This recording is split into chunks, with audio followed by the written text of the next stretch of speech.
नमस्कार, स्वागत है आपका खबर विशेष में। मैं हूं सूरज सनवाल। यूपी में महिलाओं पर जुल्म की सारी हदें पार होती दिख रही हैं।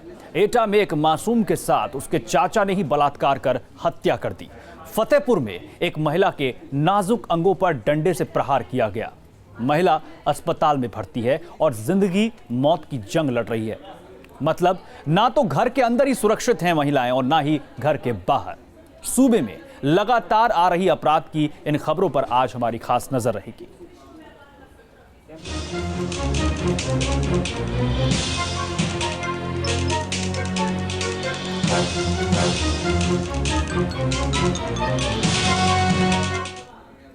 सबसे पहले आपको दिखाते हैं 5 तस्वीरें। जी, ये 5 तस्वीरें बता रही हैं यूपी में अपराध की कहानी।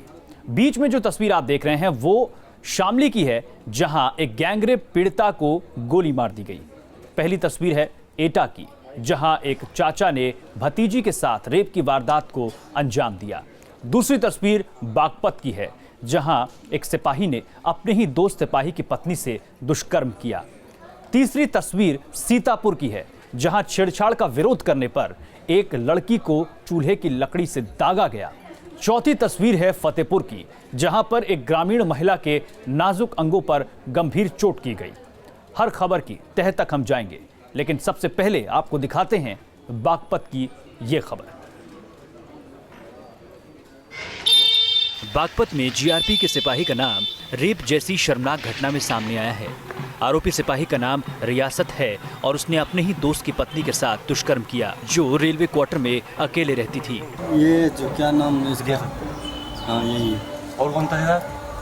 बस वो अकेले ही आए। एक तो बगल वाले 3, यहाँ पे आरपीएफ वाले 3 ही है ना। कहाँ चले गए अभी?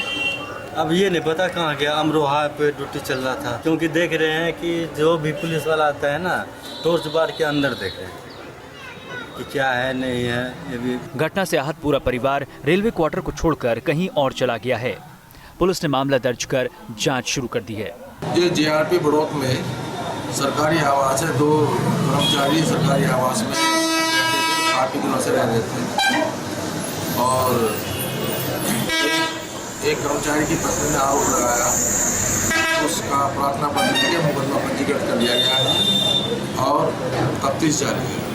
सवाल यह है कि जिन पर सुरक्षा का जिम्मा है, अगर वो ही अपने फर्ज को भूलकर अपराध करेंगे तो कानून व्यवस्था का हाल क्या होगा। बागपत से मनुदेव उपाध्याय, न्यूज स्टेट, उत्तराखंड, उत्तर प्रदेश। और शामली में गैंगरेप पीड़िता को दबंगों ने गोली मार दी। महिला को आरोपियों ने 3 गोली मारी। गोली लगने से महिला गंभीर रूप से घायल हो गई, जिसके बाद उसे इलाज के लिए मेरठ रेफर किया गया। बेटियां न घर के अंदर महफूज हैं और न बाहर। यूपी में कानून व्यवस्था का हाल बद से बदतर है। शामली में एक गैंगरेप पीड़ित महिला पर अज्ञात बदमाशों ने फायरिंग कर दी। पीड़ित महिला के शरीर में कई गोलियां लगी हैं। गंभीर अवस्था में उसे मेरठ रेफर कर दिया गया। मेरे गांव की नौसिदा पत्नी यामीन देवड़ी कुर्द की रहने वाली है, जिसका आज यहाँ मुजफ्फरनगर में डेट थी तारीख। तो ये रास्ते में आने लग रहे थे मोटरसाइकिल से। रास्ते में ही ईंट से निकल के लोगों ने जो है फायरिंग झोंक दी। फायर होते ही गोली लग गई। गोली लगते ही इसके घायल होगी। सर में गोली लगी, टांग में, पैर में, 2-3 जगह गोली लगी हुई है। बताया जा रहा है कि महिला अपने मुकदमे की पैरवी करने के लिए अदालत जा रही थी, लेकिन रास्ते में ही उस पर हमला हो गया। महिला है जिसके उसमें फायरिंग की सूचना थी उसके ऊपर कुछ बदमाशों के थ्रू, और उसके साथ साथ अभी उसको प्रथम दृष्टया तो सीएससी हॉस्पिटल से हायर सेंटर मुजफ्फरनगर रेफर कर दिया गया है। और इसमें अभी किसी तरह कोई तहरीर नहीं आई। जैसे कोई अगले कहीं से तहरीर या कुछ और भी इश्यूज आते हैं, तत्काल वैधानिक कार्रवाई की जाएगी। सर, बता रहे कि रेप पीड़िता थी, फैसले का दबाव, सब कुछ सामने आया सर? ये सब अभी बाद इन्वेस्टिगेशन कुछ तथ्य सामने आएगा। महिला के साथ गांव के ही 4 दबंगों ने 2 महीने पहले गैंगरेप किया था।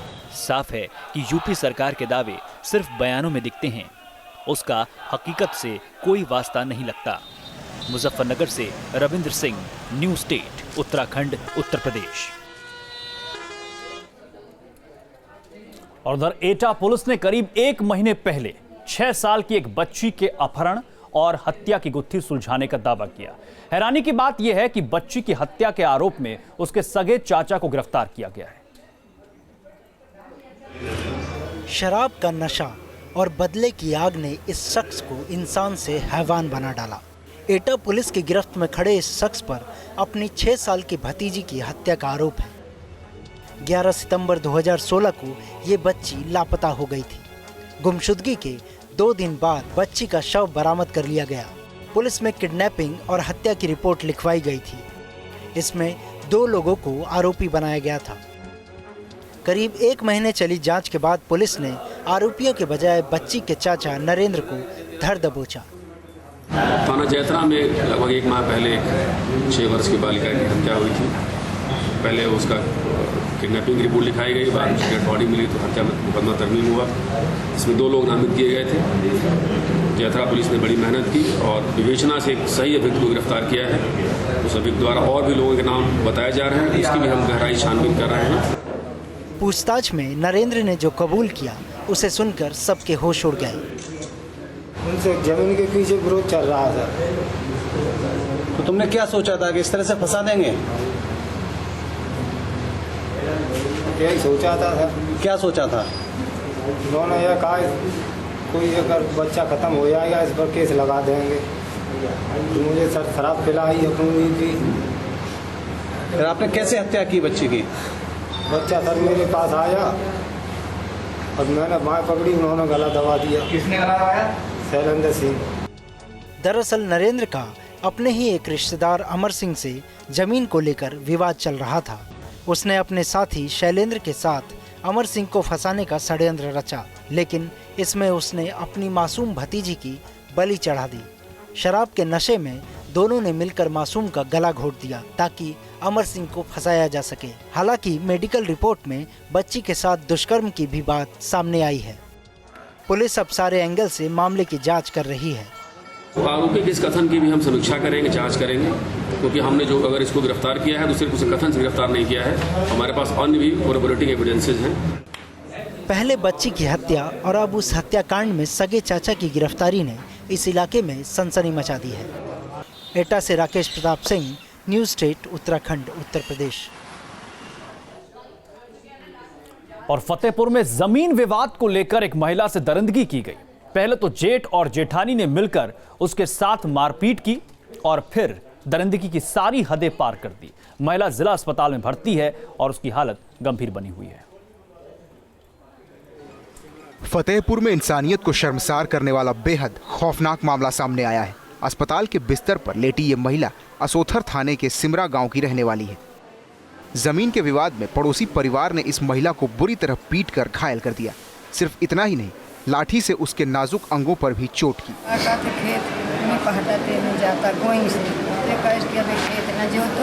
खैर विवाद हुआ, विवाद में क्या हुआ? बाद में फिर मारा गिरा के लड़की ने छत्ता में चढ़ी बैठ रही और फिर राकेश की लाठी चलती रही। माँ ने पकड़े रही पैर, फिर माँ ने लाठी ले लिया, लड़का ने पैर धर लिया, तब फिर वो लाठी मारती रही महतारी। मारपीट से महिला बेहोश हो गई। हालत ऐसी बिगड़ी कि तुरंत अस्पताल में भर्ती करवाना पड़ा। इसकी बेटी मेरा सीना पे बैठी थी और इसकी माँ पाँव मेरी पकड़ी थी, मेरी धोती ऊपर नहीं आ गई थी। उसके लड़का ने मुझको माँ वही लाठी मारता था मेरे। कौन लोग हैं जिन्होंने मारा है? राकेश ने। वहीं पुलिस ने कहा कि मामला देवरानी जेठानी का है, जांच कर कार्रवाई की जाएगी। महिला ने आरोप लगाया है कि उसको मारा पीटा गया है, जिसमें उसको काफ़ी चोटें आई हैं। थानाध्यक्ष से वार्ता की गई, उसने बताया कि कल शाम की घटना है, देवरानी जेठानी का झगड़ा था, जिसमें एनसीआर उनका पंजीकृत कर लिया गया है। जांच हो रही है, मेडिकल में जैसी चोटें आई उस हिसाब से कार्रवाई कर दी गई। सवाल ये है कि झगड़ा चाहे जिस भी तरह का हो, निशाना महिलाओं को ही क्यों बनाया जाता है। फतेहपुर से राजेश सिंह, न्यूज़ स्टेट, उत्तराखंड, उत्तर प्रदेश। मेरठ के मेडिकल थाना इलाके में रहने वाली एक महिला ने चौधरी चरण सिंह यूनिवर्सिटी के छात्र नेता विपिन चपराना पर शादी का झांसा देकर रेप करने का आरोप लगाया है। महिला का यह भी आरोप है कि विनीत ने दोस्तों के साथ मिलकर उसका गैंगरेप किया है। महिला के पति की 2 साल पहले मौत हो चुकी है और उसका 3 साल का बेटा है। अपने परिवार का खर्च चलाने के लिए महिला ब्यूटी पार्लर में काम करती है और इसी दौरान उसकी मुलाकात विनीत से हुई। विनीत ने महिला को शादी का झांसा देकर उससे संबंध बनाए। 12 अक्टूबर की रात विनीत अपने 2 दोस्त विवेक और दीपक के साथ घर पर आया और जबरन गैंगरेप किया। मुंह खोलने पर बेटे को जान से मारने की धमकी भी दी। महिला ने थाने में शिकायत दर्ज कराई। सुनवाई नहीं होने पर महिला ने एसएसपी से मिलकर मामले में कार्रवाई की मांग की है। एसएसपी के आदेश पर आरोपी विनीत और उसके दोस्तों के खिलाफ केस दर्ज कर लिया गया है और उनकी तलाश की जा रही है। अभी तक देखिए, पहले इनका मेडिकल परीक्षण कराया जाएगा, उसके बाद इनके 164 के बयान के बाद जो साक्ष्य उपलब्ध होता है उसके हिसाब से हम लोग आगे की कार्रवाई करेंगे।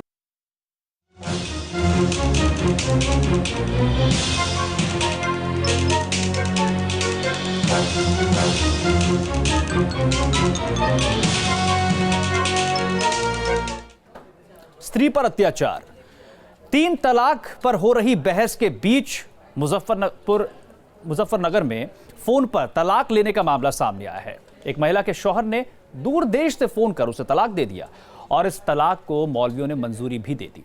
पीड़ित महिला तलाक का विरोध कर रही है।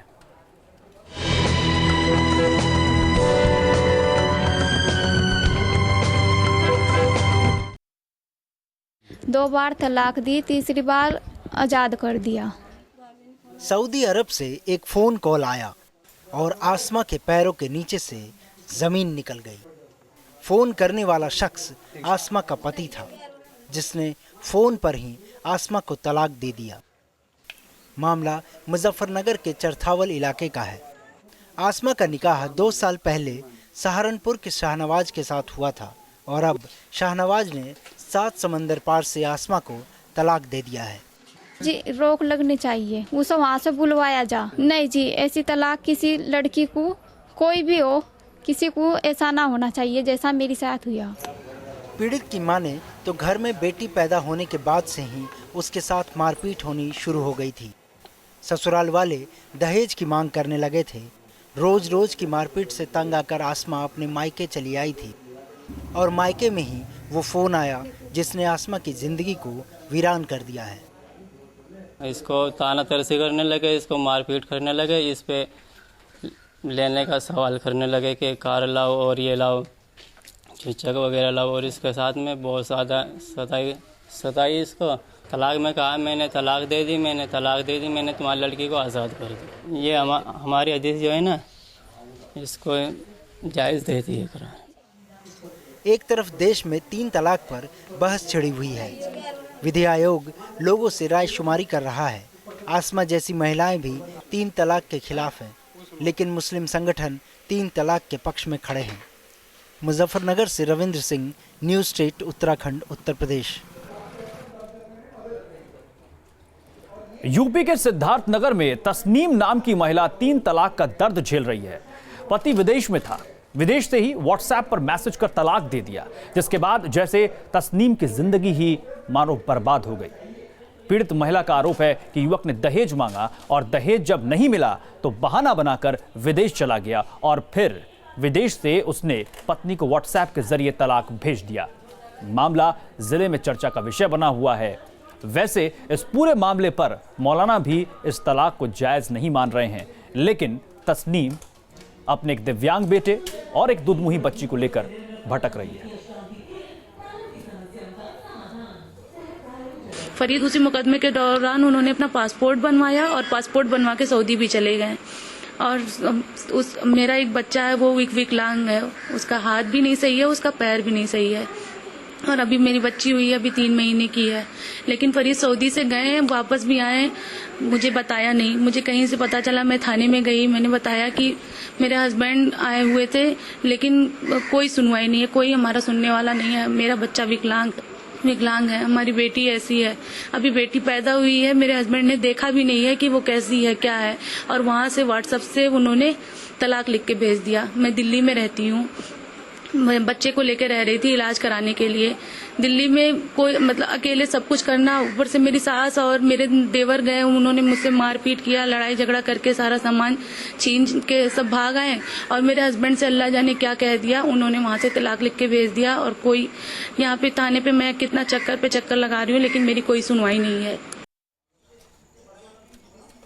तो वहीं 3 तलाक का एक मामला आज बरेली से भी सामने आया, जहां शराब के नशे में एक शख्स ने अपनी पत्नी को तलाक दे दिया। अब उस महिला के पास रहने का भी ठिकाना नहीं है। सवाल यही है कि आखिर कब तक मजहब के नाम पर महिलाओं के अधिकारों का कत्ल किया जाएगा। ये रिपोर्ट देखिए। मुस्लिम महिलाओं के हक और मजहबी रवायतों को लेकर सही और गलत की बहस एक बार फिर छिड़ गई है। एक तरफ है उन मुस्लिम महिलाओं का दर्द जो 3 तलाक की शिकार होकर इंसाफ के लिए कोर्ट कचहरी के चक्कर काट रही हैं, तो दूसरी तरफ हैं मजहबी रहनुमाओं की दलीलें जो मुस्लिम पर्सनल लॉ में किसी भी तरह की तब्दीली के खिलाफ हैं। मजहबी आज़ादी की बुनियादी दफ़ा नंबर 25 के खिलाफ है ये चीज़ कि इस मुल्क में मजहब को नज़रअंदाज करके किसी एक सोच को लागू किया जाए। एक आम मुसलमान की आवाज़ मुस्लिम पर्सनल लॉ बोर्ड की आवाज़ से जुड़ी हुई है, हरगिज भी नहीं, मैं नहीं मानती हूँ। क्योंकि जो इतनी गलत बात करे, जो इतने जुल्म की बात करे, जो इतनी नाइंसाफी की बात करे, उसके साथ कोई आम इंसान कैसे खड़ा हो सकता है।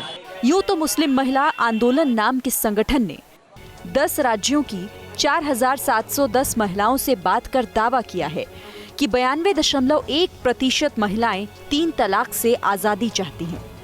लेकिन ऐसी तमाम खबरें अक्सर सामने आती हैं जिसमें व्हाट्सएप, फोन या फिर चिट्ठी लिखकर तलाक की बात हो। ताज़ा मामला है बरेली के हाफिजगंज का, जहां शबनम ने अपने पति आज़ाद को शराब पीने और चोरी करने से रोका तो उसने नशे की हालत में 3 बार तलाक बोलकर तलाक दे दिया।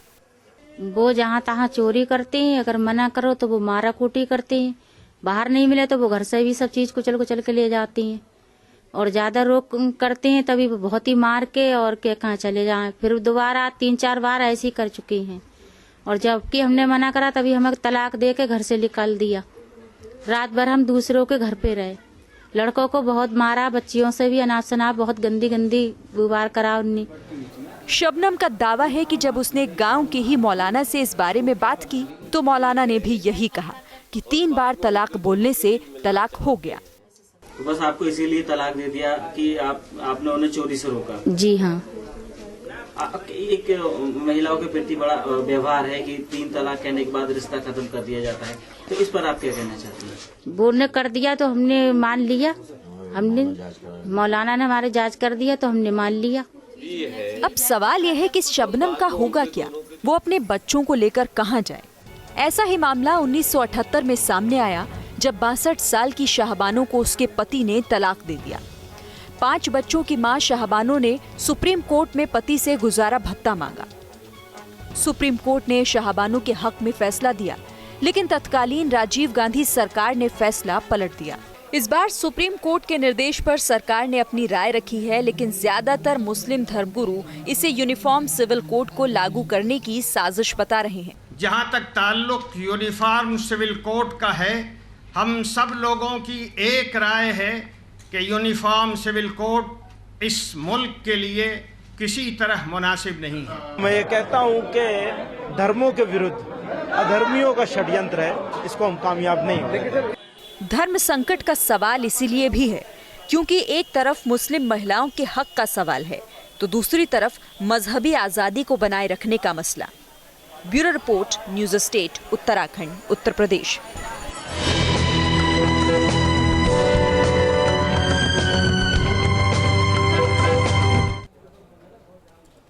फिरोजाबाद के उत्तर थाना इलाके में देर रात हंगामा हो गया। कंपनी बाग इलाके में शराब के नशे में धुत 5 युवकों ने एक दुकान में जमकर तोड़फोड़ की। विरोध करने पर युवकों ने दुकानदार की भी पिटाई कर दी। काफी देर तक सभी आरोपी हंगामा करते रहे। हंगामे की सूचना मिलते ही लोग इकट्ठा होने लगे। लोगों को एकजुट होता देख सभी आरोपी फरार हो गए। लोगों ने पुलिस को सूचना दी, जिसके बाद पुलिस ने आरोपियों की बाइक को अपने कब्जे में ले लिया और सभी आरोपियों की तलाश में जुट गई।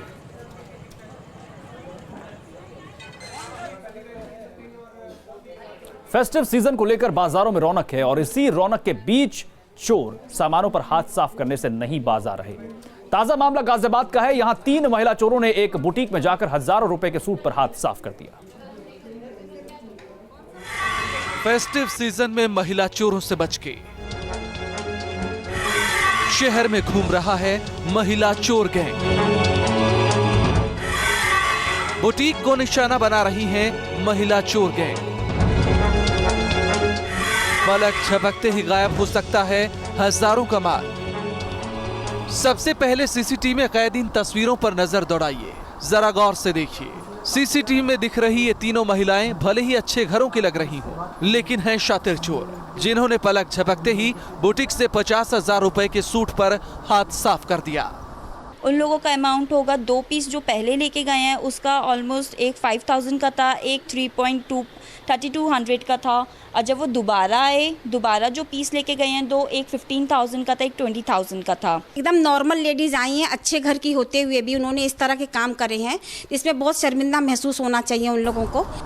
महिला चोरों ने चोरी की इस वारदात को गाजियाबाद के कविनगर इलाके में स्थित एक बुटीक में अंजाम दिया है। बुटीक की मालिक तुलिका की माने तो तीनों महिलाएं पहले दुकान में दाखिल होती हैं, जिनमें से एक महिलाओं ने उसे बातों में फंसाए रखा और इसी दौरान 2 महिला चोरों ने 4 सूट पर हाथ साफ कर दिया। धीरे धीरे मेरे को वो लेडी फंसाने लगे कि ये प्राइस अच्छा है, इस पे आप डिस्काउंट दीजिए, आप मुझे इसके बारे में बताइए। और बाकी जो 2 लेडीज़ थी, एक ने उसकी हेल्प करी, उसने लाइक बड़े बड़े गाउन्स होते हैं ऐसे गाउन्स लेके उनको आड़ लगाई, उसको कवर अप किया। और दूसरी ने क्या किया, अपने आई डोंट नो उन्होंने क्या कर रखा था, सलवार के नीचे उन्होंने बैग रख रखा था या क्या था, वीडियो में ऐसे दिखाई दिया है कि बैग था और उस बैग में वो 2 पीस डाल के ले गए। चोरी का पता चलते ही पुलिस में शिकायत दर्ज कराई गई, लेकिन बुटीक मालिक की माने तो पुलिस इस मामले में कार्रवाई करने को तैयार नहीं है। मैंने कंप्लेन करी थी पुलिस में, यहाँ पे सी ब्लॉक कविनगर थाने में। वहाँ पे मैं उनको लेटर लिख के गई हूँ, मैं उनको पूरा दिखाया, मैंने उनको बताया कि ऐसे से हमारे यहाँ हुआ है, 3 लेडीज़ आई थी, ये सब हुआ। उन्होंने मुझसे ये बात बोली कि हम लोग इसमें कुछ नहीं कर सकते हैं, लेडीज़ का काम है, ये बिजनेस है, आती रहती हैं ऐसी लेडीज़, कभी कहीं करती हैं कभी कहीं करती हैं। पुलिस के इस गैर जिम्मेदाराना रवैये से तुलिका हैरान है। पुलिस ना तो मामले में केस दर्ज कर रही है और न ही कोई कार्रवाई। फेस्टिव सीजन के दौरान गाजियाबाद में घूम रहे हैं 3 लेडी चोर। जी हां, आप सावधान रहिएगा। गाजियाबाद के कविनगर के अंदर उन 3 लेडी चोरों ने एक बुटीक को निशाना बनाया, जिसके दौरान उन्होंने बुटीक से हजारों के सूटों पर हाथ साफ किया। अगला टारगेट आप भी हो सकते हैं, तो जरा फेस्टिव सीजन में सावधान रहिएगा। वीडियो जर्नलिस्ट राजकुमार के साथ हिमांशु शर्मा, न्यूज स्टेट, गाजियाबाद। आज भारत के पूर्व राष्ट्रपति डॉक्टर APJ अब्दुल कलाम की जयंती है। डॉक्टर कलाम का जन्म आज ही के दिन 1931 को हुआ था। मछुआरों के परिवार में जन्मे डॉक्टर कलाम का जीवन किसी के लिए भी एक प्रेरणा स्रोत रहा है। डॉक्टर कलाम को लोग मिसाइल मैन के नाम से जानते हैं, लेकिन कम लोग ही जानते थे कि वो वीणा बजाते थे, खाली वक्त में कविताएं लिखते थे। वो पहले ऐसे राष्ट्रपति थे। जब उनका परिवार उनसे मिलने राष्ट्रपति भवन आया तो उन्होंने खर्च हुआ 1 रुपया भी लौटा दिया। 27 जुलाई 2015 को डॉक्टर कलाम जीवन की अंतिम सांसें लेने से ठीक पहले एक कार्यक्रम में छात्रों से बातें कर रहे थे। वो शायद इसी तरह संसार से विदा होना चाहते होंगे। उनका साफ मानना था कि बच्चे ही देश का भविष्य हैं।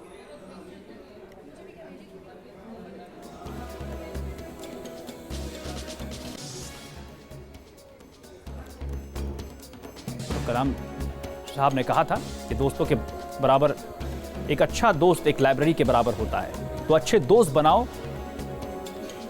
ये संदेश कलाम साहब ने दिया था।